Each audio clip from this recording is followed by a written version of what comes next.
please. Mr. Palmesano. Yes, thank you, Mr. Speaker, my colleagues. You know, every year around this time we pass this resolution to make April Organ Donor and Tissue Awareness Month in conjunction with Donate Life. And it's certainly been a privilege of me to work with Assemblyman Ortiz on this issue since I came in, or since 2013. But from 1992 to 2012, our former friend and colleague, Jim Conti, helped lead this resolution. And if you knew Jim, and for our newer members, if you did not know Jim, Jim was a two-time kidney transplant recipient and a great human being and a staunch and tireless advocate to promote organ donation awareness. Unfortunately, we lost Jim in October of 2012. And although his passing left a hole in the heart of this chamber, his memory and mission to promote organ donor awareness lives on.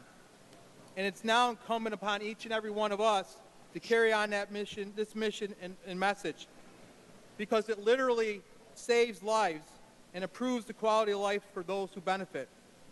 You know, when Jim spoke about this issue every year, he spoke with emotion, passion, and facts. Let me just talk about some of the facts.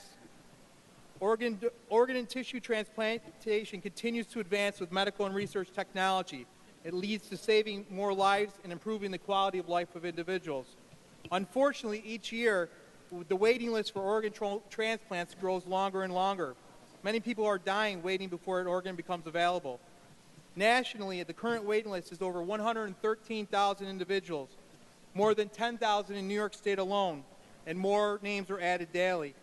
Nobody knows when a loved one may need a transplant. In New York, we have over 19 million people, yet only 3.5 million are enrolled in the New York Donate Life Registry. In 2013, there were 1,600 transplants performed in New York.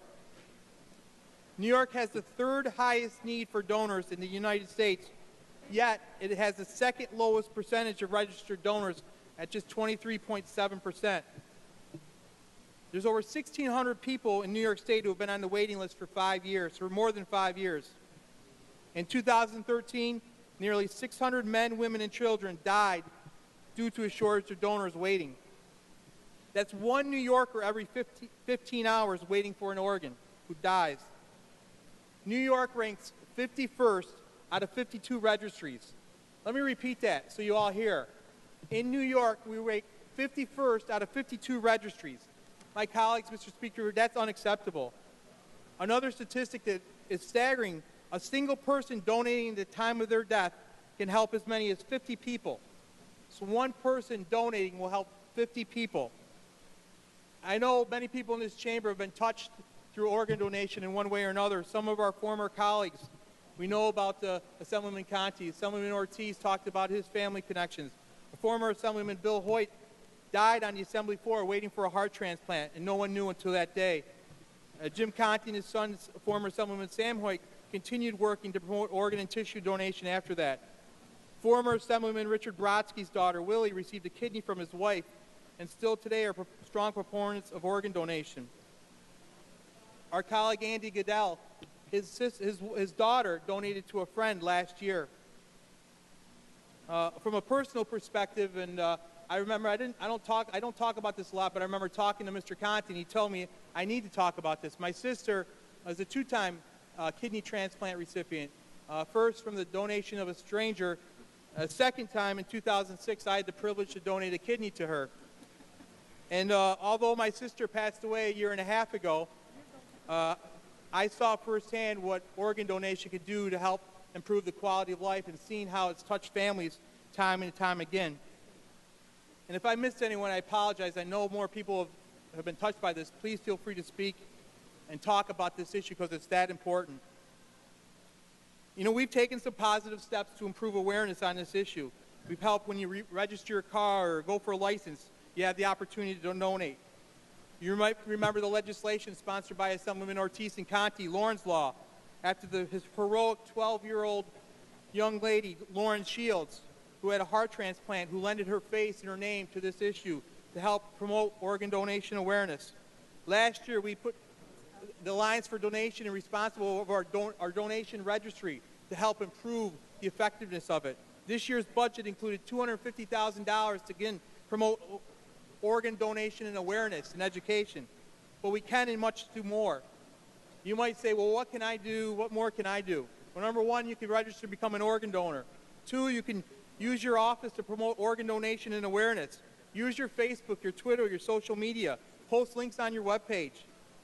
Earlier today, Assemblyman Ortiz and I hand-delivered a letter to your office with some information, press and media packets, social media packets, and things of that nature to help you use your offices to promote awareness. We have these Donate Life flags that are back here by Mr. Jackson's desk that you could take and keep in your office just or on your desk. In a couple weeks, the Alliance for Donation will be up educating and making people aware about the critical need for organ donation. They'll be bringing bracelets, signs, and information on how to become an organ donor, and we'll be holding a press conference to talk about how we're number 51st out of 52 registries and we can do a better job, because there's so much more we can do. You know, Mr. Speaker, my colleagues, each year we pass a lot of bills in this House, some good, not so good. But this is an issue that actually saves lives.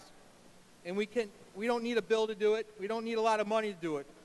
But it does require a commitment and effort on our part to advocate, educate, and promote awareness and encourage people to become an organ donor. You know, Jim Conte individually, I don't think anyone could do more than Jim Conte did as an organ donor, advocate. But collectively as a body, we can do so much more to continue moving this issue forward in the right direction, to bring the awareness and the education and attention to save lives. That's what Jim would want us to do. So after passing this resolution, I hope we don't just move on to the next one and say, okay, and just go on with it. Let's continue to use our offices, the bully pulpit we have, to get this education and awareness out. So next year when we come back and do it, we're not 52nd or 51st, we're moving up the ladder. And every time we move up, that's more lives we can save. So I implore us all to continue to do more to save and improve the lives of improve and save the lives of New Yorkers across the state. Thank you, Mr. Speaker. On the resolution, all those in favor signify by saying aye. Opposed, no. The resolution is adopted.